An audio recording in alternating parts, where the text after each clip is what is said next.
우선 18장 28절 말씀에서 40절까지의 말씀을 봉독하겠습니다. 그 뒤에 그들이 예수님을 가야바에게서 데려다가 재판정으로 끌고 갔는데 때는 이른 아침이더라. 그들이 자신을 더럽히지 아니하고 유월절 어린 양을 먹기 위해 재판정으로 들어가지 아니하더라.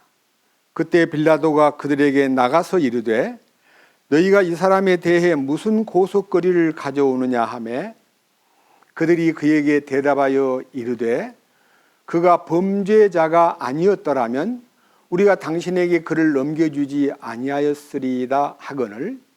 이에 빌라도가 그들에게 이르되 너희가 그를 데려다가 너희 법대로 그를 재판하라 하니 그러므로 유대인들이 그에게 이르되 우리가 사람을 죽이는 것은 법에 어긋나나이다 하니라. 이것은 예수님의 말씀 곧 그분께서 자기가 어떤 죽음으로 죽을지 표적으로 보여주시며 하신 말씀을 성취하려 함이더라. 이에 빌라도가 다시 재판정에 들어가 예수님을 불러 그분께 이르되 네가 유대인들의 왕이냐 하매 예수님께서 그에게 대답하시되 네가 스스로 이것을 말하느냐 아니면 다른 사람들이 나에 대하여 네게 그것을 말하였느냐 하시니 빌라도가 대답하되 내가 유대인이냐 네 민족과 수제사장들이 너를 내게 넘겨주었느니라 네가 무엇을 하였느냐 하매 예수님께서 대답하시되 내 왕국은 이 세상에 속하지 아니하니라. 만일 내 왕국이 이 세상에 속하였더라면 내 종들이 싸워서 나를 유대인들에게 넘겨주지 아니하였으리라. 그러나 지금은 내 왕국이 여기에서 나지 아니하느니라 하시니라. 그러므로 빌라도가 그분께 이르되 그러면 네가 왕이냐 하니 예수님께서 대답하시되 내가 왕이라고 네가 말하는도다. 내가 이런 목적으로 태어났으며 이런 까닭으로 세상에 왔나니 곧 나는 진리에 대하여 증언하려 하노라. 진리에 속한 자마다 내 음성을 듣느니라 하시매 빌라도가 그분께 이르되 진리가 무엇이냐 하더라. 그가 이 말을 하고 다시 유대인들에게로 나가 그들에게 이르되 나는 그에게서 아무 잘못도 찾지 못하노라. 그러나 유월절에 내가 너희에게 한 사람을 놓아주는 관례가 너희에게 있으니 그런즉 너희는 내가 유대인들의 왕을 너희에게 놓아주기 원하느냐 하매 그때 그들이 모두 다시 소리를 지르며 이르되 이 사람이 아니라 바라바니이다 하니라. 이제 바라바는 강도더라. 18장 40절까지 말씀을 읽었고요.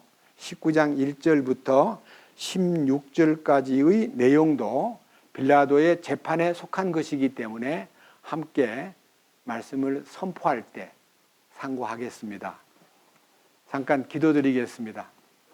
주님, 오늘은 우리 주님께서 가야바의 법정에서 빌라도의 재판정으로 끌려가서 거기서 신문당하는 과정과 또 예수님이 빌라도 앞에서 여러 차례 신문을 받는 과정에서 죄가 없다는 것을 빌라도는 알았지만 그리고 그가 유대인들의 음모로 이렇게 어려움을 당한다는 것도 알았지만 결국은 그를 십자가에 죽도록 사형 판결에 넘긴 사건을 상고하고자 합니다.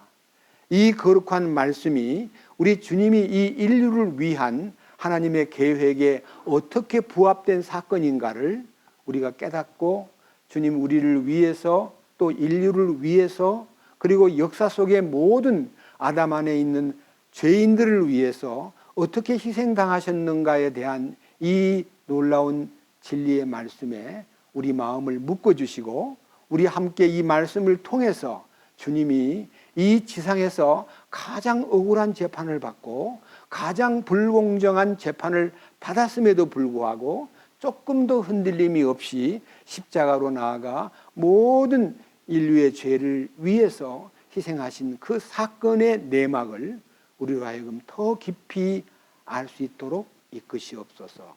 오늘 이 말씀을 함께 나누는 모든 형제 자매들 외에도 훗날 이 말씀을 대하는 많은 사람들에게 이 지상에서 가장 억울하게 돌아가신 예수님, 가장 불공정한 재판을 받고 돌아가신 예수님에 대하여 그 이유를 캐묻는, 그 이유에 대해서 알려고 하는 사람들이 많이 나타나기를 간구합니다. 우리 주 예수 그리스도의 이름으로 기도드렸습니다. 아멘. 오늘은 이 요한복음 18장 28절부터 19장 16절까지의 내용이 빌라도의 재판인데요. 제가 방금 기도 속에도 말씀을 드렸지만은 우리 주님은 이 지상에서 가장 억울한 사형 판결을 받으신 분입니다. 너무너무 이 말씀을 읽으면서 마음이 굉장히 황송하고 몸둘 바를 모를 만큼 빌라도라는 이 총독은 로마 나라에서 보낸 속주국 유대 국가를 지배하는 5번째 총독으로 가이사라에 파송을 해가지고 자주 예루살렘을 드나들면서 유대인들이 어떻게 지내고 있는가 하는 것을 늘 감시했습니다. 왜냐하면 속국이기 때문에. 그런데 이 총독 빌라도는 서기 26년에 파송을 받아가지고 서기 36년에 퇴임을 했는데 10년 동안 유대 국가의 총독으로 있었는데 이 이스라엘 땅, 다시 말하면 유대 국가는 가장 다스리기 어렵고 아주 종교적으로 똘똘 뭉쳐있고 생각이 너무 특이하기 때문에 이 빌라도는 항상 노심초사 언제 소요가 일어날까, 우리 이 얘기로 언제 이들이 반란을 일으킬까 하는 데 대해서 매우 마음 아파하고 마음을 조이면서 살았습니다. 그런데 성경에 보면요, 빌라도의 아내는 예수를 믿는 사람입니다. 표는 내고 있지 않았지만은 예수님을 마음 가운데 사모하고 있는 사람 중에 하나였습니다. 캐톨릭에서는 이 빌라도의 아내를 성녀라고 부르기도 합니다. 그런데 이 빌라도가 가야바의 법정에 예수님이 끌려가가지고 예수님을 신문하는 과정에서 예수님이 온갖 방법으로 죄를, 거짓 증거를 들어서 예수님을 올가매려고 해도 예수님을 올가맬 죄가 없었고 죄 중에 가장 큰 죄는 그들이 보기에 성전을 헐고 사흘에 짓겠다는 얘기를 한 것을 그들은 아주 괴악한, 아주 고약하고 아주 악질적이고 터무니없는 얘기를 한 사람으로 예수님을 몰아붙였던 것입니다. 그 예수님을 성전을 헐고 사흘에 지을 수 있다고 했다면서 라고 얘기해도 예수님은 아무 말을 하지 않았습니다. 왜? 그들이 알아들을 수가 없기 때문에. 진리에 속한 자가 내 말을 알아듣는다 했는데 그들은 진리 바깥에 있기 때문에 예수님 얘기를 전혀 알아들을 수 없기 때문에 그는 대답하지 않으셨습니다. 그런데 결국은 대제사장 가야바가 마지막에 묻기를, 참으로 네가 하나님의 아들이냐? 네가 그리스도라면 한번 말해보아라. 이렇게 꼬집어서 네가 하나님의 아들이냐? 그리스도냐?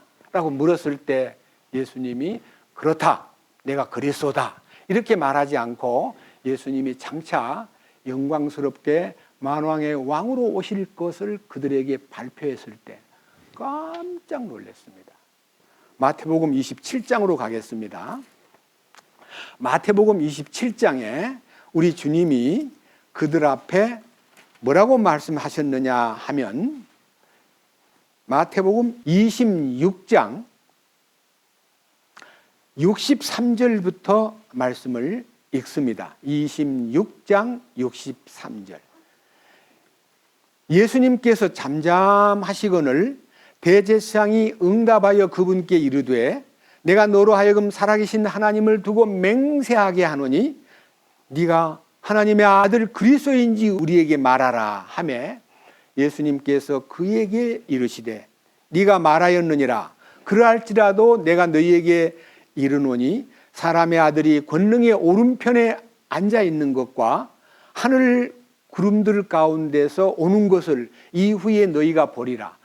예수님은 아직 돌아가시지도 않았고 부활한 것도 없는데 여기에 예수님이 하나님의 권능의 오른편에 앉아 있는 것과 하는 말은요, 왕으로 군림하신 것을 말합니다. 죽고 부활하신 후 승천하신 다음에 하나님의 권능의 우편에 앉으셨고, 그리고 그가 어느 날 하늘 구름들 가운데서 이 지상에 오는 것을 너희가 보리라. 그러니까 이것은요, 예수님이 재림할 때의 영광스러운 광경을 발표한 겁니다. 그러니까 이 말을 듣는 순간에 65절, 이에 대제사장이 자기 옷을 찢으며 이르되 그가 신성모독하는 말을 하였으니 어찌 우리에게 증인이 더 필요하리요? 보라, 너희가 지금 그의 신성모독하는 말을 들었도다. 너희 생각은 어떠하냐 하니 그들이 대답하여 이르되 그는 죽을 죄를 지었나이다. 이렇게 가야바의 법정에서 예수님이 다시 오실 것을 선포했을 때 예수님을 신성모독죄로 몰아붙여가지고 그 다음에 아직도 판단도 내리지 않은 상태에서 67절, 이에 그들이 그분의 얼굴에 침을 뱉으며 그분을 주먹으로 치고 다른 사람들은 자기 손바닥으로 치며 이르되 너 그리스도야, 우리에게 대언하라, 너를 친 자가 누구냐 라고 하더라. 그러니까요, 말로 다 못할 공격과 무시를 당하는데도 예수님은 저항을 하거나 조금 더 불편해하지 않고 그들의 공격을 그대로 받아들였습니다. 이건 종교재판입니다. 그런데 빌라도에게 끌고 가서 빌라도에게 이런 얘기를 하면 빌라도가 못 알아들으니까, 자, 밑에 보십시오. 빌라도가 예수님 앞에, 예수님을 빌라도 앞에 끌고 갔을 때, 자, 27장 1절 봅니다. 아침이 되매 모든 수제사장들과 백성의 장로들이 예수님을 대적하여 죽이려고 의논한 뒤에 그분을 결박하여 끌고 가서 총독 본디오 빌라도에게 그분을 넘겨주니라. 빌라도에게 넘겨줘가지고 빌라도로 하여금 예수님의 죄를 이제 뒤집어 씌우려고 노력을 하는데, 사람들은 재판정 앞에, 내일이 6월절이니까요, 재판정 안에 들어가질 않고 바깥에 다 모여서 가지고 빌라도가 예수님을 끌고 들어간 몇 사람 외에는 예수님이 붙잡혀 온 거는 맞는데 예수님이 너무 그들에게 저항하지 않고 그냥 아무 말 없이 끌려오는 것을 보고 이 빌라도가 어떻게 하면 좋을까 하고 쳐다보고 있는데, 유대인들한테 무슨 죄를 지었냐 물어보니까 유대인들은 죄를 뒤집어 씌우기를, 우리는 가이사 황제가 우리 황제라고 믿고 있는데요, 저 사람이 자기를 왕이라고 한대요. 자기가 가이사를 대적하는 왕이에요. 그러니까 왕을, 황제인 가이사를 무시하는 왕이 나타났다 그러는데 저 사람 조사해보면 알 거예요. 그래서 빌라도가 3차례의 신문을 했는데 그 신문 과정에서 빌라도의 얘기를 잠깐 들어보기 전에 그의 아내의 얘기를 들어보겠습니다. 마태복음 27장 19절입니다. 그가 재판석에 앉았을 때에 그의 아내가 그에게 사람을 보내어 이르되 당신은 그 의로운 사람과 조금도 상관하지 마소서. 이날 꿈에 내가 그 사람으로 인하여 많은 일로 시달렸나이다 하더라. 그러나 수제사장들과 장로들이 무리를 설득하여 그들이 바라바를 요구하고 예수님을 죽이게 하매 총독이 그들에게 응답하여 이르되 너희는 내가 이 둘 중에 누구를 너희에게 놓아주기를 원하느냐 하니 그들이 이르되 바라바로소이다 하거늘 빌라도가 그들에게 이르되 그러면 그리스도라는 예수는 내가 어떻게 하랴 하니 그들이 다 그에게 이르되 그를 십자가에 못 박으소서 하매 총독이 이르되 무슨 까닭이냐 무슨 악한 일을 하였느냐 하거늘 그들이 더욱 소리를 지르며 이르되 그를 십자가에 못 박으소서 하더라. 그냥 막무가내로 십자가에다가 처형시켜달라고만 소리를 지르는 거예요. 저는 이 얘기를 보면서 성경 안에 이제 사복음서의 빌라도의 이 재판 과정을 유심히 보면서 빌라도도 양심은 있었구나 하는 느낌이 듭니다. 그런데 그 양심이 나중에 무너져 버리는 거예요. 빌라도가 양심이 무너지면서 예수님을 그냥 십자가에 내주는 마지막 이 인류 역사상 가장 불공정한 심판을 하는 재판관이 되어버렸습니다. 본문 요한복음 18장으로 갑니다. 자, 본문 요한복음 18장.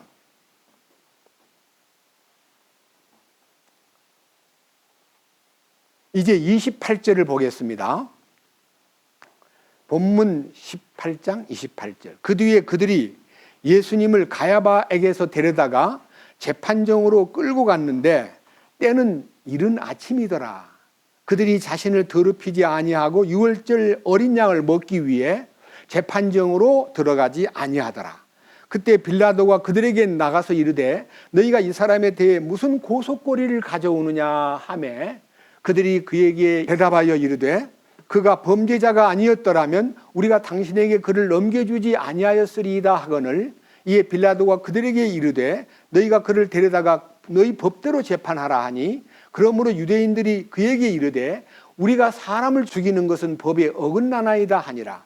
이것은 예수님의 말씀 곧 그분께서 자기가 어떤 죽음으로 죽을지 표적으로 보여주시며 하신 말씀을 성취하려 함이더라. 이에 빌라도가 다시 재판정에 들어가 예수님을 불러 그분께 이르되 네가 유대인들의 왕이냐 하매 예수님께서 그에게 대답하시되 네가 스스로 이것을 말하느냐 아니면 다른 사람들이 나에 대하여 네게 그것을 말하였느냐 하시니 빌라도가 대답하되 내가 유대인이냐 내 민족과 수제사장들이 너를 내게 넘겨주었느니라 네가 무엇을 하였느냐.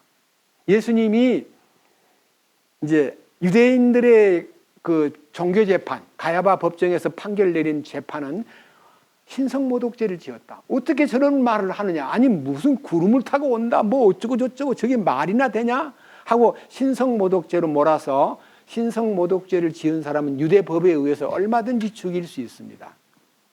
그런데 문제는요, 유대인들이 신성모독죄를 범한 사람에게 내리는 형벌은 돌로 때려 죽이는 겁니다.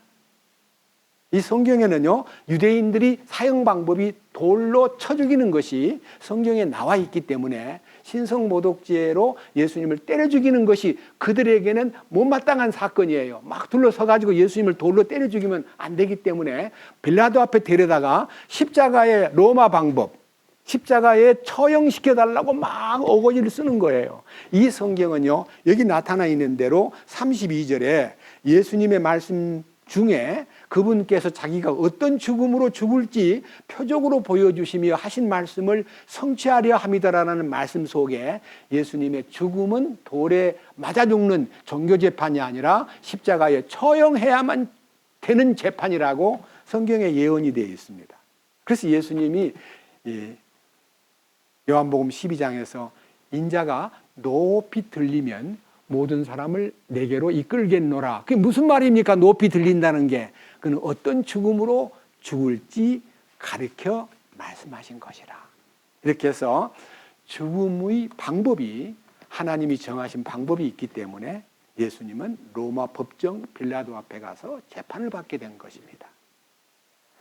여기에서 제가 여러분 앞에 정말 이 성경적으로 돌에 맞아 죽는 신성모독죄에 대한 항목을요, 레위기 24장에서 한번 살펴보겠습니다. 자, 먼저 레위기 24장으로 가서 돌에 맞아 죽어야 될 대상자가 누군가를 성경에서 말씀해 놓았기 때문에 읽어보겠습니다. 페이지로 162페이지 레위기 24장 10절입니다. 레위기 24장 10절에 이 말씀을 끝까지 봐야 되지만요, 16절까지만 읽겠습니다. 이스라엘의 여인의 아들로서 아버지는 이집트 사람인 어떤 사람이 이스라엘 자손 가운데에서 지나갔는데, 자손 가운데서 나갔는데 이스라엘 여인의 이 아들과 한 이스라엘 사람이 진영에서 서로 싸우다가 이스라엘 여인의 아들이 주의 이름을 모독하여 저주함으로 그들이 그를 끌고 모세에게 가니라. 그의 어머니의 이름은 단 지파에 속한 디브리의 딸 슬로미시더라. 그들이 그를 감금하고 주의 생각을 알고자 하더라. 그러니까요, 아버지는 이집트 사람이고 엄마는 이스라엘 사람인 한 가정에 어떤 남자가 이스라엘 사람하고 싸우다가 하나님을 저주하는 신성모독을 하는 얘기를 듣고 그 사람을 체포해가지고 모세에게로 데려갔습니다. 그 다음 보세요. 12절. 그들이 그를 감금하고 주의 생각을 알고자 하더라. 주께서 모세에게 말씀하여 이르시되 그 저주한 자를 진영 밖으로 끌어낸 뒤에 그의 말을 들은 모든 사람이 그의 머리에 손을 얹고 온 회중이 돌로 그를 칠지니라. 너는 이스라엘 자손에게 말하여 이르라. 누구든지 자기 하나님을 저주하는 자는 자기 죄를 담당할 것이요 주의 이름을 모독하는 자는 반드시 죽일지니 온 회중이 반드시 돌로 그를 칠지니라. 타국인이든지 그 땅에서 태어난 자든지 주의 이름을 모독하면 그를 죽일지니라. 그러니까 신성모독 죄는요, 돌로 때려 죽이는 겁니다.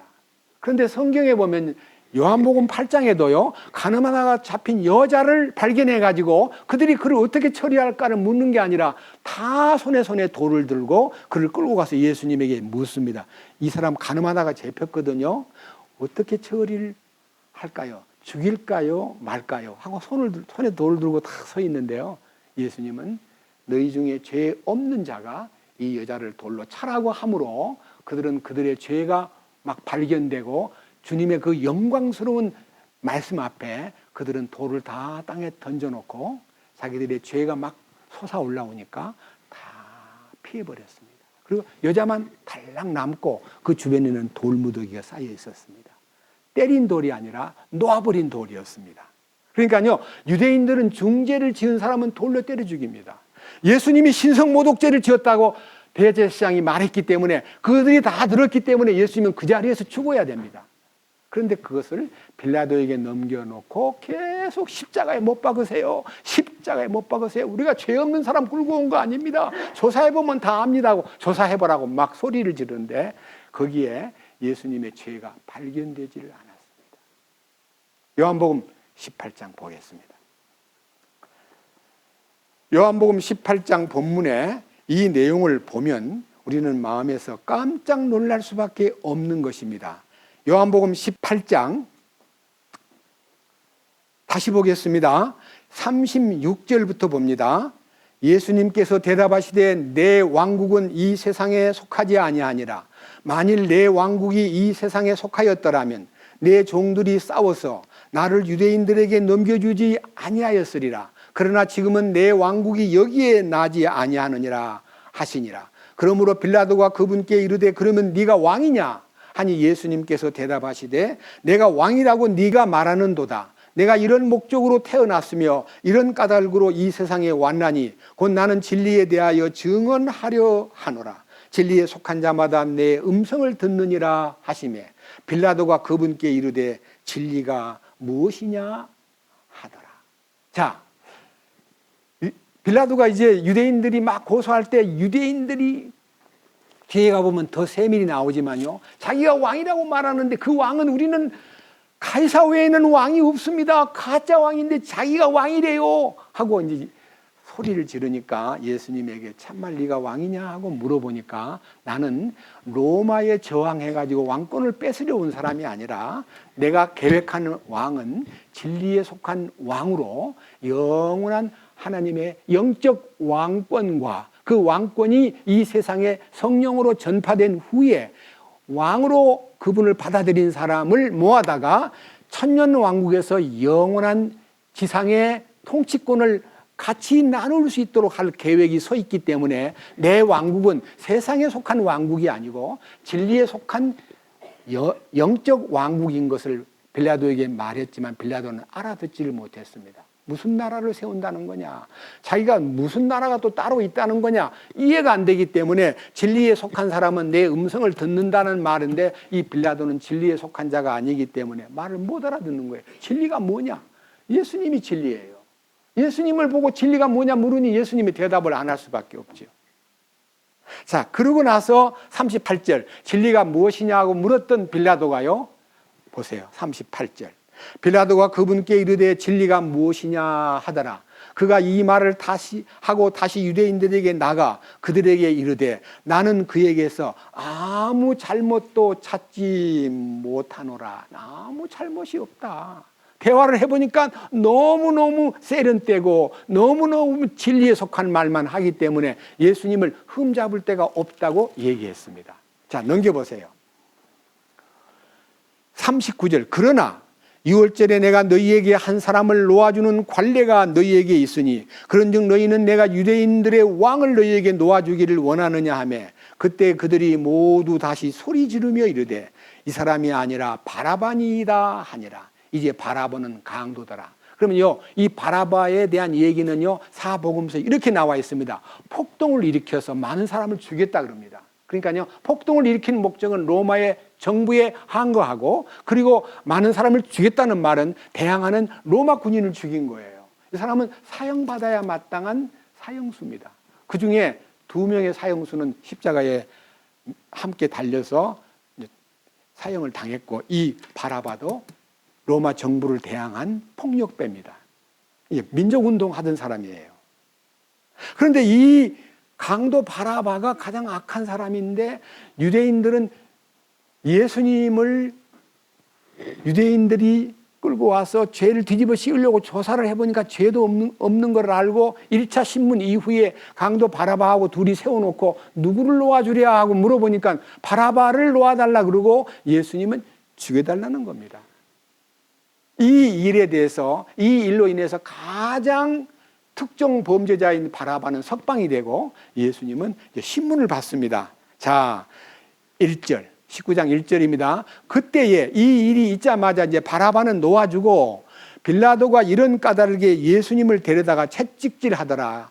군사들이 가시나무로 관을 엮어 그분의 머리에 씌우고 자주색 긴 옷을 그분께 입히고 이르되 만세 유대인들의 왕이여 하며 손으로 그분을 때리더라.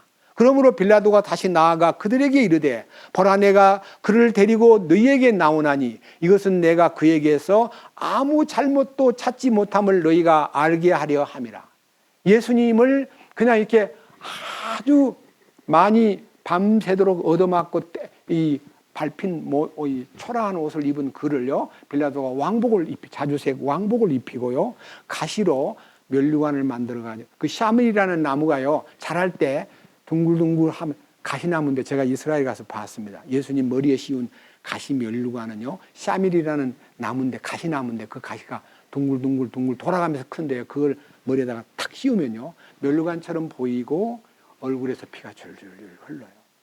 가시가 너무 많기 때문에 그 가시관을 씌우고 그 다음에 자주색 긴 옷을 입히고 그 다음에는 손에는 갈대 지팡이를 쥐우고 갈대를 꺾어가지고 왕의 스테이크로 삼고 여러분의 왕을 모시고 왔습니다. 놓아주겠소 라고 이제 내가 조사를 해보니 2번째 조사를 해봐도 죄가 없습니다 하고 이 빌라도가 죄가 없다는 것을 2번째 선포했습니다.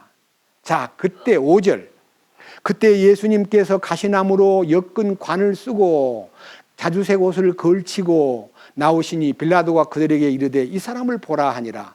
그러므로 수제사장들과 직무수행자들이 그분을 보고 소리를 지르며 이르되 그분을 십자가에 못 박으소서 그를 십자가에 못 박으소서 하니 빌라도가 그들에게 이르되 너희가 그를 데려다가 십자가에 못 박으라. 나는 그에게서 아무 잘못도 찾지 못하노라 하거늘. 잘못한 게 없다는 것을 발견한 3번째 신문에서 예수님이 죄 없다는 것을 빌라도가 말했지만은 그들은 막무가내로 이렇게 말합니다. 7절 유대인들이 그에게 응답하되 우리에게 법이 있거니와 우리 법에 따라 그는 마땅히 죽어야 하리니 이는 그가 자신을 하나님의 아들로 만들었기 때문이니이다. 자기가 하나님의 아들이래요. 이런 신성모독자가 어디 있어? 죽어야 마땅한 사람입니다. 그런데 우리의 종교법으로는 마땅히 돌로 맞아 죽어야 되지만 그렇게 죽이는 거는요 아깝고요. 로마 법에 의해서 공인된 우리를 통치하는 로마 법에 의해서 죽여주시기를 부탁합니다. 제발 십자가에 못 박아 주셔야 됩니다라고 이제 갖다 밀어붙이는 거예요. 자, 이 말을 듣는 순간 빌라도는 하나는 아내의 말을 듣고 괴로워하고 하나는 자기 양심이 괴로워하기 시작합니다. 보세요. 8절, 19장 8절. 그러므로 빌라도가 그 말을 듣고 더욱 두려워하여 다시 재판정으로 들어가 예수님께 이르되 너는 어디서 왔느냐? 그런데 예수님 대답을 안 해요. 빌라도가 귓속말로 얘기합니다. 9절. 빌라도가 말하기를 네가 내게 말하지 않느냐? 내게 대답 안 하려냐?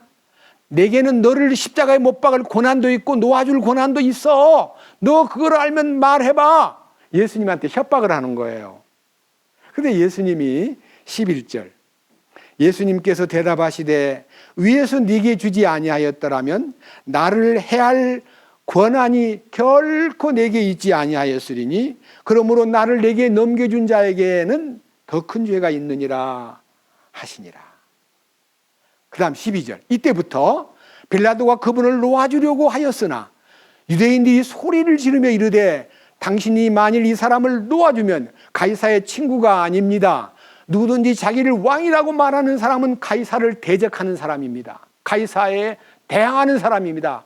가이사에게 자기가 왕이라고 말했습니다. 우리는 왕이 한 분뿐입니다. 이렇게 해서 정치범으로 이제 몰아가는 겁니다. 사실 가야바의 법정은 종교 재판으로 예수님을 돌로 죽여야만 되는데 돌로 죽이는 것은 그들의 마음에 시원치 않고 로마 법에다 적용을 해서 예수님을 종교 재판이 아닌 정치 재판, 가이사를 대항하는 왕이라고 말했습니다. 죽여주세요. 가짜 왕입니다. 하고 이제 예수님을 이 로마 법에 저촉을 해서 가이사를 저항하다가 죽은 사람으로 만들기 위해서 막 데모를 하는데요. 이 사이에서 빌라도가 양심에 굉장히 가책을 느낍니다. 아내의 말도 들리고 조사해보니 죄가 없고 이걸 어떻게 할까 하고 이제 방법을 쓰는데 놓아주려고 노력을 하는데 자 13절 다시 이제 3심이 끝나고요. 또다시 재판을 합니다. 가만히 들어보세요.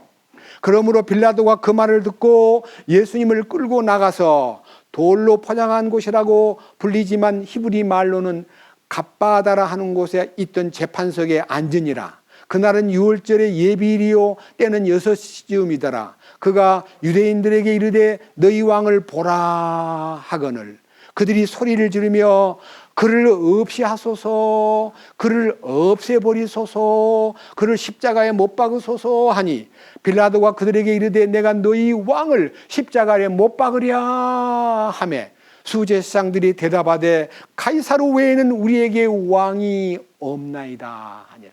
그러니까요, 이 빌라도는 지금 예루살렘이 시끄럽고 소요가 일어나고 문제가 생기면 자기는 로마 정부로부터 소환을 당할 것 같으니까요.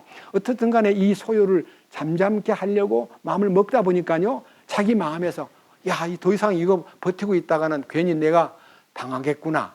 그러니 예수님을 죽음에 그냥 백성들의 소리에 의해서 살짝 내주는 것이 좋을 것 같고 로마 정부에서 만약 보고서를 쓰라 그러면 예수가 왕이라고 아마 했기 때문에 로마 정부에 대항할 위험이 있기 때문에 그 제자들이나 다른 모든 인민들을 동원해 가지고 가이사 황제를 대항할 위험이 있기 때문에 저는 넘겨줬습니다라고 보고하려고 딱 마음을 먹고 밑에 보세요. 16절 그러므로 그가 그때의 그분을 십자가에 못 박도록 그들에게 넘겨주매 그들이 예수님을 맡아서 끌고 가니라.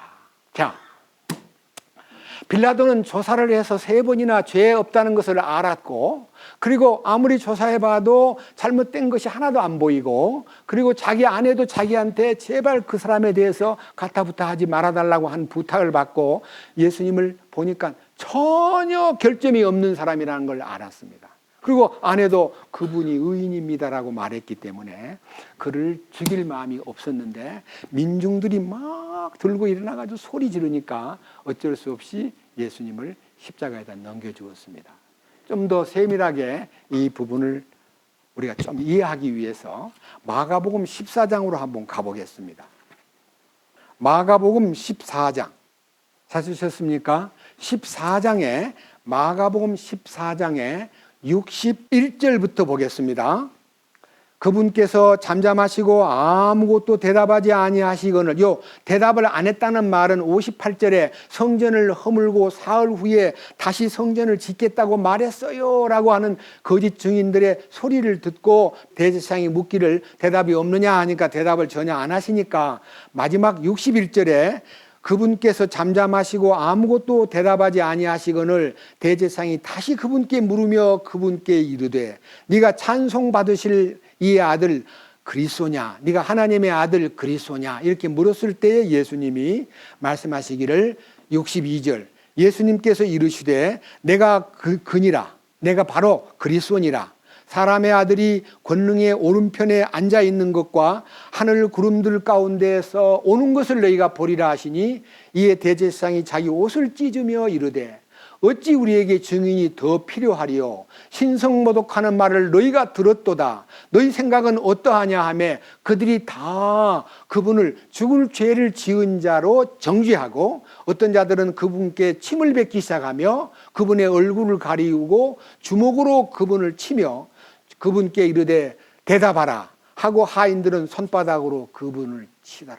이렇게 해서 예수님을 완전히 죄인으로 이제 몰아붙여가지고 그들 법으로는 돌에 맞아 죽어야 될 법인데요. 성경에 왜 그들이 거기에서 행동을 하지 않고 이를 빌라도에게로 끌고 갈 수밖에 없었는가를 이 성경을 보면요. 넘겨보세요. 27장, 마가복음 15장 1절부터 먼저 보겠습니다. 1절. 마침내 아침에 수제사장들이 즉시 장로들과 서기관들과 온 공회와 협의하고 예수님을 결박하여 끌고 가서 빌라도에게 넘겨주니. 빌라도에게 넘겨준 것은요, 사내들인 70회원들이 만장일치로 가결을 하고 백성들도 다 맞습니다, 맞습니다 하고 빌라도에게 끌고 가서 재판을 받게 하는 과정이 15장부터 나오는데, 아까 얘기한 대로 이 빌라도의 재판 속에서 예수님이 얼마나 억울하게 당하고 있는가를 말씀을 읽어보겠습니다. 15장 12절 빌라도가 다시 그들에게 응답하여 이르되 그러면 너희가 유대인들의 왕이라고 하는 자가 내가 어떻게 하기를 원하느냐 하니 그들이 다시 소리를 지르며 그를 십자가에 못 박으소서 하며 이에 빌라도가 그들에게 이르되 무슨 까닭이냐 그가 무슨 악한 일을 하였느냐 하니 그들이 더 심하게 소리를 지르며 그를 십자가에 못 박으소서 하니라. 이에 빌라도가 그 사람들에게 만족을 주려고 바라바는 그들에게 놓아주고 예수님은 채찍질하고 십자가에 못 박게 넘겨주니라. 자, 그리고요, 예수님이 십자가에 넘겨질 때의 그 중간 마지막 얘기를요, 우리가 이제 묘사를 해놓은 것이 있는데, 여기 16절부터 20절까지 내용이에요. 군사들이 그분을 끌고, 이 군사들은 로마 군인들입니다.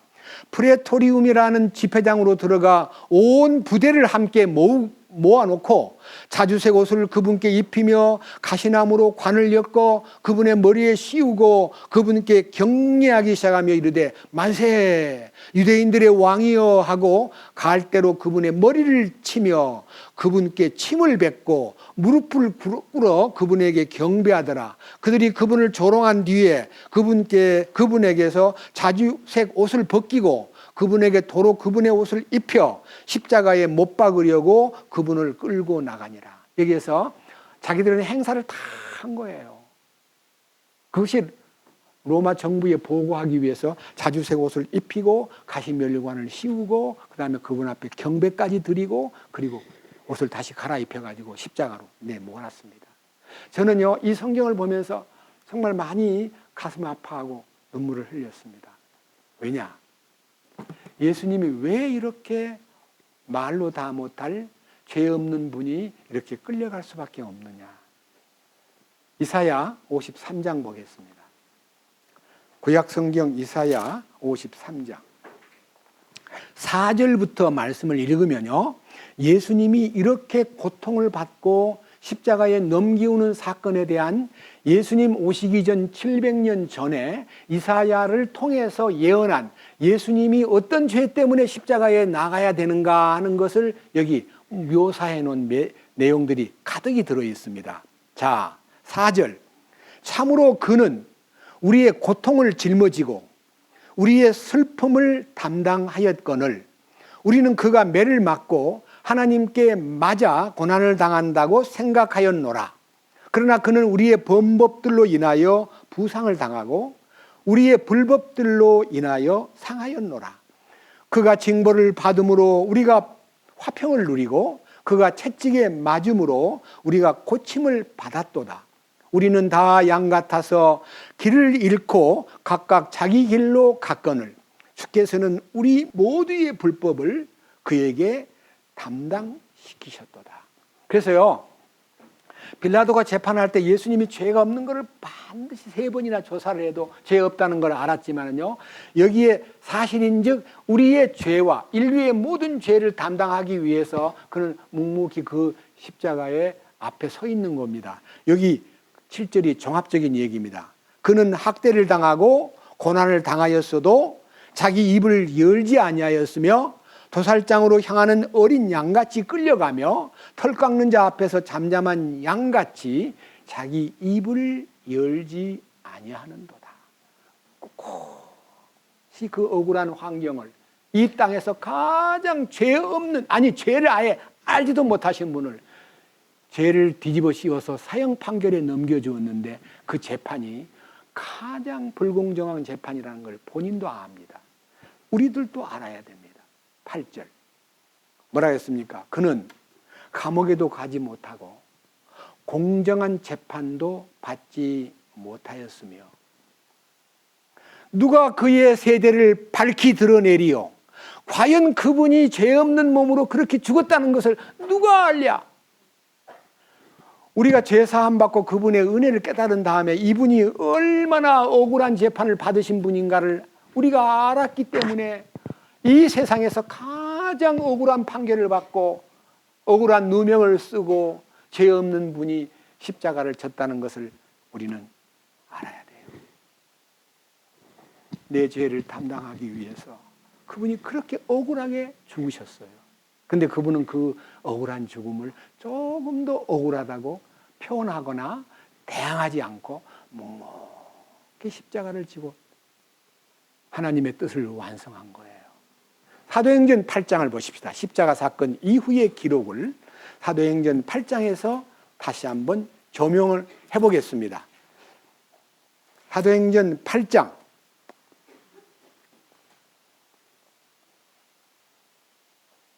29절입니다. 이 사도행전 8장은 전반부가 이제 이 사울의 핍박에 대한 얘기가 나오고 그 다음에 이제 5절부터는 사마리아에 복음이 전파된 것을 말했고 그 다음에 조금 더 내려가 가지고는 26절부터 주의 천사가 빌립을 시켜서 저 구스넷이라는 에디오피아 사람 여왕 간다게의 국고를 맡은 권세가 예루살렘에 예배하러 왔다가 돌아가는 길에 하나님께서 천사를 시켜가지고 야 빌립아 저 가자로 가서 그 에디오피아의 국고를 맡은 간다게 국고를 맡은 재무부 장관이 지금 성경을 보고 있어. 빨리 그 마차에 올라타가지고 거기에서 성경을 전하라는 계시를 받고 올라갔는데 그 계시를 받고 난 다음에 29절 그때 성령께서 빌립에게 이르시되 가까이 가서 이 병거에 합류하라 하시거늘 빌립이 거기로 4시에게로 달려가 그가 대언자 이사야의 글을 읽는 것을 듣고 이르되 그대가 읽는 것을 깨닫느냐. 지금 이 대언자의 이사야의 글은 이사야 53장을 읽고 있었습니다. 근데 그 내시가 읽고 있는 성경을 3절 내시가 말하기를 누가 지도해 주지 않으면 내가 어찌 깨달을 수 있겠습니까? 올라와가지고 좀 말씀을 좀 해주세요 하고 빌립을 병거에 청하는 것이 이제 지금 나옵니다. 자, 32절 그가 읽은 성경 기록은 이 부분이라. 뭐 어떤 부분이냐? 그가 도살장으로 가는 양같이 끌려갔으며 털 깎는 자 앞에서 잠잠한 양같이 자기 입을 열지 아니하였도다. 7절 성경 이사야 53장 7절 성경 앞에 딱 섰을 때 빌립을 보고 하는 말이 33절 33절, 그 다음 8절 얘기입니다. 그분이 굴욕을 당하며 공정한 재판도 받지 못하였으니 누가 그의 세대를 밝히 드러내리요. 이는 그의 생명이 땅에서 빼앗김을 당하였기 때문이로다. 공정하지 못한 재판을 받고 생명을 빼앗기는 이 사건이 누구 때문이냐? 이 일을 내시가 빌립에게 묻습니다. 34절. 내시가 빌립에게 응답하여 이르되 원하노니 이 대언자는 누구를 가리키고 말하는 겁니까? 자기를 가리킨 겁니까? 아니면 어떤 다른 사람을 가리킨 거예요? 이게 누구예요? 이 누구 얘기하는 거예요? 하고 이 내시가 물을 때 35절. 이에 빌립이 입을 열어 바로 그 성경 기록에서부터 시작하여 그에게 예수님을 선포하니라. 이분 예수님을 두고 한 말이에요. 예수님이 이 억울하게 재판을 받고 죽으셨어요. 왜냐? 죄를 짊어지고 죽었다는 거예요. 이 말을 듣다가요, 내시가 구원을 받아요. 36절 이하에서 이제 구원을 받고, 그 다음에 밑에 38절에 와서 침례를 받고, 그 다음에 성령님이 빌립을 낚아채 감으로써 이 사람이 홀로 자기 나라로 돌아가는 귀국길이 여기 기록되어 있습니다. 제가 왜 이 말씀을 드리느냐? 빌립을 통해서 이 이디오피아의 구스 내시에게 주님의 십자가의 사건이 공정하지 못한 재판을 받았고, 그리고 이 생명이 빼앗김을 당했는데 얼마나 억울하냐 하면은요, 우리 지금 얘기로는요, 어젯밤에 겟세마네 동산에서 체포돼 가지고 빌라도의 법정에 가기 전에 가야바 법정에서 밤새도록 날이 밝을 때까지 신문당하고 잠도 못 자게 만들고 예수님을 무지하게 괴롭혀가지고 그 다음에 이제 신성모독죄로 끌고 빌라도한테 갑시다. 몇 시에 갔냐면요, 성경의 개역에서 마태복음에서는 새벽이라고 되어 있고 우리가 읽은 성경에는요, 이른 아침에, 그 다음에 19장에서는 6시에 그랬습니다. 예수님이 6시에 끌려가가지고요, 3시간 동안 신문을 받고 9시에 십자가에 못 박혀 돌아가십니다. 9시에. 그러니까요, 재판이 전혀 사형을 받을 만한 죄도 없는데도 불구하고요, 그렇게 막 완전히 막 3시간 만에 재판을 끝내고 3시간 후에 죽게 만드는 게 어디 있습니까? 여기 성경에 보면요, 이 장면을 읽을 때 막 가슴이 찡하고요, 와, 어떻게 이럴 수가 있을까? 정말. 마가복음 15장 보겠습니다. 제가 시간을 짚어드리겠습니다. 마가복음 15장, 우선요, 중요한 내용만 읽겠습니다. 마가복음 15장 25절. 때가 3시가 되매, 3시. 여기 3시라는 말은요, 유대에는 날이 밝을 때가 6시입니다. 그러니까 3시는 9시를 얘기해요. 여기 예수님이 9시가 되매 그들이 그분을 십자가에 못 박고 그 위에 그분의 죄명을 적은 글은 유대인들의 왕이라고 기록되었더라. 그 다음 밑에 보세요. 33절. 6시가 되매, 6시면요, 정오입니다. 정오. 12시. 온 땅에 어둠이 덮여서 9시까지 3시간 동안 이 지상에 해가, 대낮에 해가 빛을 잃고 캄캄한 밤이 되었습니다. 왜 대낮에 어둠이 왔느냐? 6월절 어린 양을 잡을 때는 밤에 잡았거든요. 예수님이 돌아가시는 시간이 밤이 돼야 돼요. 대낮에 죽으면 안 돼요. 그래서 그 12시부터 오후 3시까지 캄캄한 밤을 만든 거예요. 그 다음 보십시오.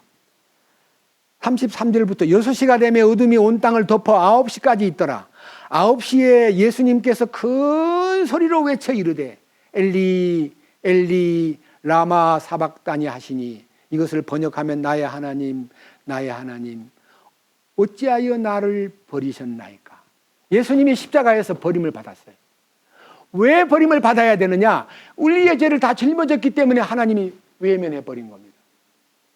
그가 버림을 당했기 때문에 우리가 버림을 당하지 않도록 운명이 바뀐 거예요. 하나님이 우리 죄를 보고 우리를 외면해야 되는데 예수님에게다 다 덮어 씌워가지고 예수님을 외면했어요. 그리고 성경에 보면요, 예수님이 그 죄짐을 지고 지옥으로 들어갔어요. 그리고 그 지옥에 가서 죄짐을 다 풀어놓고 그는 사흘 만에 부활했어요. 이 성경을 제대로 아는 사람들이 3세기에 사도신경을 만들었다고 여러분 알고 있죠? 제가 지난번에 몇 주 전에 얘기했습니다. 3세기에, 그 당시는 로마 캐토릭입니다. 사도들이 신앙 고백한 것을 정리해가지고 침례를 받을 때 이 침례받는 사람에게 신앙 고백으로 하나님의 창조주 하나님 되심과 그 이후에 제가 지난번에 한번 이 사도신경의 디테일을 12가지로 신앙 고백한 것이 나옵니다. 첫째, 창조주 하나님을 믿습니다. 이게 1번이에요. 두 번째, 독생자 예수님을 믿습니다. 그리고 5가지로 성령으로 잉태되어 동정녀 마리아에게 나신 것을 믿습니다. 빌라도에 의해 십자가에 못 박히신 것을 믿습니다. 장사된 지 사흘 만에 부활하신 것 믿습니다. 승천하셔서 하나님 우편에 앉으신 것 믿습니다. 그리고 다시 산 자와 죽은 자를 심판하러 오신다는 것 믿습니다. 그리고 큰 세 번째, 성령을 믿습니다. 창조주 하나님을 믿습니다. 예수 그리스도를 믿습니다. 성령을 믿습니다. 그리고 네 번째, 거룩한 공회와 성도의 교통을 믿습니다. 그리고 제사해 주시는 은혜를 믿습니다.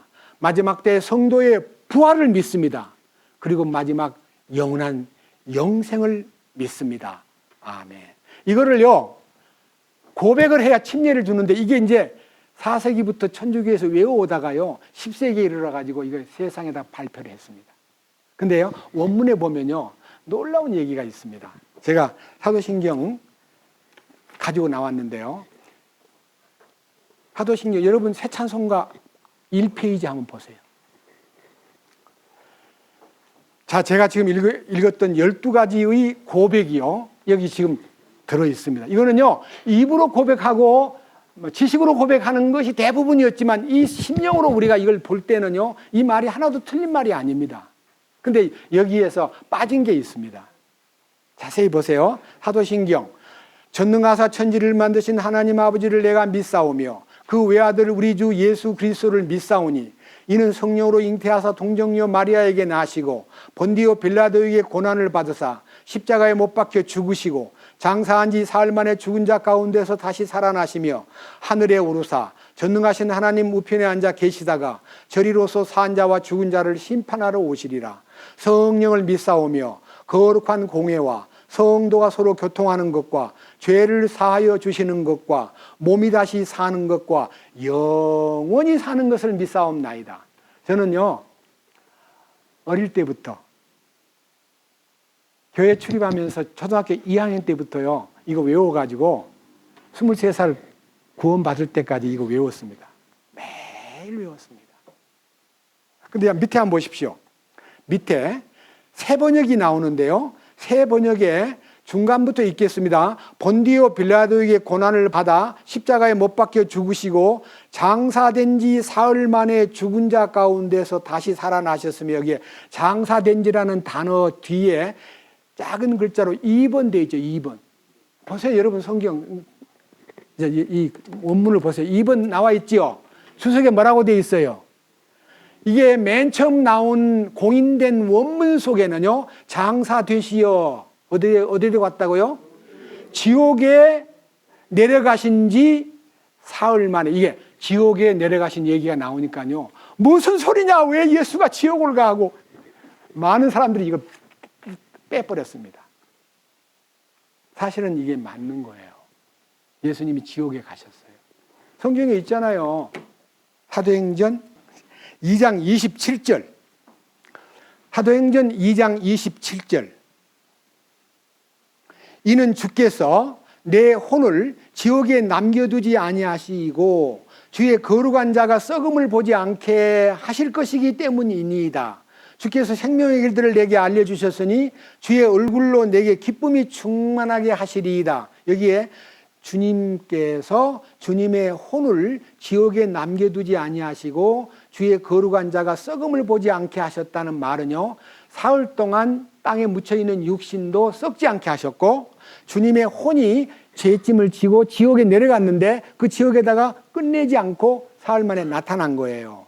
그래서 30절, 자 30절, 그런즉 그는 대언자이므로 하나님께서 이미 자기에게 서약으로 맹세하사 육체에 따라 자기 허리의 열매에서 그리스도를 일으켜서 자기 왕자에 앉히실 것을 알았고, 또 이것을 미리 보았으므로 그리스도의 부활에 대하여 말하기를 그의 혼이 지옥에 남겨지지 아니하였고 그의 육체도 썩음을 보지 아니하였느니라 하였느니라.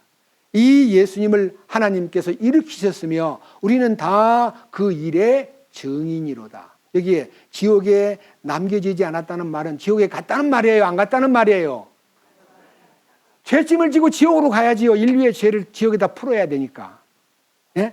그 심판받을 죄를 지고 지옥에다 죄를 다 풀어놓고 그분은 죄와 사망 권세에서 승리하시고 부활을 나타내신 거예요. 근데 그 주기도문을 성경에서 원문에서 보고 썼는데 무식한 사람들이 무슨 예수가 왜 지옥을 갔어? 하고 아까 보시다시피 지옥에 가셨다가 올라온 얘기를 지워버렸어요. 이 사도신경 원문에는요, 지옥에 내려가신 지 장사되시어 지옥에 내려가신 지 사흘 만에 죽은 자 가운데서 살아나시고 이게 돼 있어요. 저는요, 이 중에서 이제 오늘 쟁점을 갖고자 하는 것은 왜 예수님이 본디오 빌라도에게 고난을 받으사 십자가에 못 박혀 돌아가시고라고 써야만 됐느냐? 왜 이게 약 1900년 동안 우리 사람들에게 본디오 빌라도에게 고난을 받으사 십자가에 못 박혀 돌아가시고를 써야 되느냐? 차라리 여기다가 성경대로라면 가룟 유다에게 배신을 당하여 십자가에 못 박혀 돌아가시고 이렇게 말해야 가룟 유다가 예수 팔아먹은 것이 드러날 텐데 왜 빌라도는 엉겹결에 예수님을 재판에 내주었는데 왜 이렇게 써야만 되느냐? 제가 이 이유를 성경에서 밝히겠습니다. 민수기 21장으로 갑니다. 민수기 21장 8절입니다. 주께서 모세에게 이르시되 너를 위해 불뱀을 만들어 장대 위에 달라 물린 자마다 그것을 쳐다보면 살리라 하시니라. 모세가 놋뱀을 만들어 장대 위에 다니 뱀이 어떤 사람을 물었을 때 그가 그 놋뱀을 쳐다보면 살더라. 이거는요 상징입니다. 이스라엘 민족이 광야 생활에서 원망하다가 불뱀에 물려가지고 막 죽어가고 있을 때 모세가 주여 그들을 불쌍히 여기소서 그들을 멸망시키지 마시고 살려주세요 하고 기도했을 때에 큰 장대에다가요 놋뱀을 딱 단 거예요. 이 장대 위에 달린 놋뱀이 예수님이 이 세상에 오셔가지고 자기를 가리킨 거예요. 요한복음 3장 14절. 요한복음 3장 14절입니다.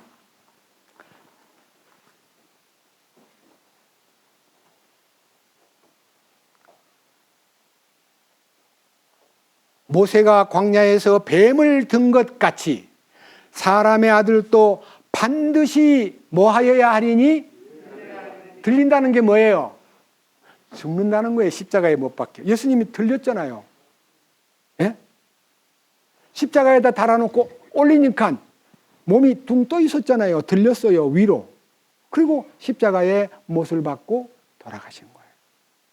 인자도 들려야 하리니 이는 그를 믿는 자는 멸망하지 않고 영원한 생명을 얻게 하려 함이니라. 하나님이 세상을 이처럼 사랑하사 독생자를 주셨으니 누구든지 그를 믿는 자는 멸망하지 않고 영존하는 생명을 얻게 하려 함이니라. 이 놀라운 사건이요, 예수님의 죽음을 통해서 모든 인류를 이끌어드릴 하나님의 계획이 십자가의 죽음이 민수기에 예수님 오시기 전 1450년 전에 예언이 되었어요. 그리고 그는 십자가에 돌아가실 것이 정해졌기 때문에 그는 이 땅에 오셔가지고 인자가 들리는 것은 모든 사람을 내게로 이끌겠다라고 약속을 했고 그 약속이 요한복음 12장에 들어 있습니다. 요한복음 12장. 다 같이 요한복음 12장은 161페이지입니다. 32절.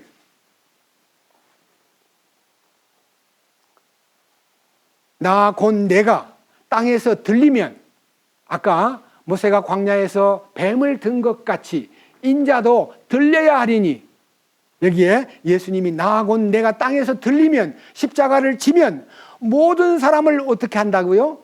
내게로 이끌리라 하시니, 그분께서 이것을 말씀하신 것은 자신이 어떤 죽음으로 죽을지, 돌에 맞아 죽느냐. 유대인들은 끄떡하면 돌을 들었잖아, 예수님 때리려고. 그런데 예수님은 돌에 맞아 죽질 않고 십자가에 처형되셨습니다. 이것은 하나님의 계획입니다. 이 십자가는 인류를 영원히 죄에서 구속하기 위한 상징이기도 하지만은, 그 놀라운 하나님의 계획이 내가 땅에서 들리면 모든 사람을 내게로 이끈다는 말하고, 그 죽음이 어떤 죽음인지를 표적으로 말씀해 주셨고, 그 다음에 34절 사람들이 말합니다. 우리는 율법에서 그리스도가 영원히 거한다고 들었거늘 어찌하여 사람의 아들이 반드시 들려야 하리라 하느냐. 이 사람의 아들이 누구냐 하는 이 질문을 갖고 예수님이 십자가에 들림으로써 모든 인류를 구원시킨 과업을 완성하신 겁니다. 죄 없는 몸으로, 전혀 결함이 없는, 죄를 전혀 짓지 않은 예수님이 인류의 모든 죄를 다 걸머지고 십자가에 묵묵히 나갔습니다. 그 십자가의 현장 스케치는요, 다음 주일날 말씀을 드리기로 하고, 오늘은 이 세상에서 가장 공정치 못한 억울한 재판을 받았다는 것은요, 주님이 그것을 감수했기 때문에 아무 문제가 없어요. 그 대신에 우리에게 가르쳐주는, 여러분과 저가 꼭 잊어서는 안 될 이 십자가 앞에서의 우리의 자세가 요구됩니다. 여러분들이 이 구원을 받고 은혜 받고 산다고 하면서 억울한 말 듣고 갑자기 내가 너무 누명을 쓰거나 억울한 말을 들으면 그거 벗어나려고 용을 써요, 안 써요? 예? 내가 너무 억울하다고 말하려고 노력해요, 안 해요? 저는 과거에 억울한 말을 들으면 잠을 못 잤어요. 어떤 분이 저를 모함하는 말을 해가지고 모임 안에 뺑 돌았을 때요, 저는 그 말을 한 사람이, 제가 참으로 위해 준 사람인데, 그 사람이 대구 가가지고 서원아미가 어떤 사람이다고 거짓말을 해가지고 제가 소문이 돌아와서 너무 억울해서 잠을 못 자고요, 밤 12시에 전화를 걸어가지고 그분한테 무슨 말을 했길래 그런 말이 들려요? 그 사람은 왜 이래요? 아무 말도 안 했는데. 거짓말하지 마세요. 다 알아요. 제가 억울한 거를 그분한테 눈물로, 왜 그렇게 나한테 얘기하지 왜 엉뚱한 말을 하셨어요? 저는 억울한 것을 들으면 잠을 못 자요. 제가 A형이거든요. A형이 뭔가 알지요? 얼마나 쫀쫀하고 따지고 캐고 밝히는 사람이 A형이에요. 저는 그런 속에서 살았습니다. 그런데 2000년 7월달 십자가의 신비 안에 들어간 순간부터 저를 보고 막 이런 죄 저런 죄, 여자 문제가 복잡하다, 돈도 많이 5억이나 훔쳐갔다, 별별 소리를 다 해도 주님이 받으신 그 억울한 재판 생각하면 나는 아무것도 아닙니다. 저를 그 십자가 생각하면서 제 억울함을 주께 맡길 수 있어서 고맙습니다. 저는 그 이후부터 어떤 억울한 말을 들어도, 어떤 애매한 말을 들어도 따지거나 변명하거나 최근에 가지고 규명하려고 노력을 한 적이 없습니다. 지금 23년째 그 세월을 보냈습니다. 제가 이 말씀을 준비하면서 이 세상에서 가장 억울한 재판을 받고 가장 억울하게 공평치 못한 판결을 받으신 예수님, 그 생각을 하면 우리의 억울함은 주님의 말씀 앞에 우리 속담에 세 발의 피만큼도 못합니다. 여러분, 제발 억울한 누명을 썼다고 해서, 억울한 말을 들었다고 해서 예수님 생각하면서 그것을 그분에게 다 맡기는 사람이 되셨으면 얼마나 좋을까 하는 마음으로, 오늘 설교 제목이요, 빌라도의 재판이라는 제목 밑에다가 인류 역사상 가장 불공정한 재판을 받으신 예수님 제목을 붙였습니다.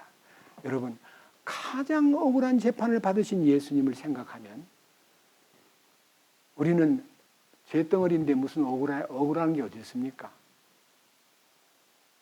그래서 참고 묵묵함으로 십자가를 지겠네. 십자가를 생각하면서 우리 모든 것을 다 그분에게 맡기는 여러분 모두가 되시기를 주님의 이름으로 축원합니다.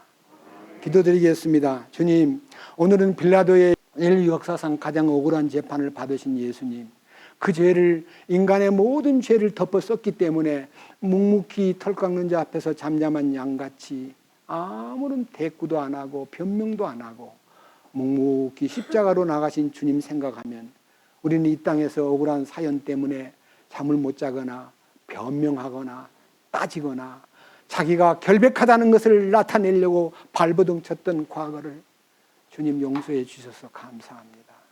이제 우리는 더욱더 주님 주신 그 사랑 안에서 어떤 억울한 사연이 있어도 그것을 삼킬 수 있고 그것을 주님에게 맡길 수 있는 우리 모두가 되도록 이끌어 주시옵소서. 우리 주 예수 그리스도의 이름으로 기도드렸습니다. 아멘.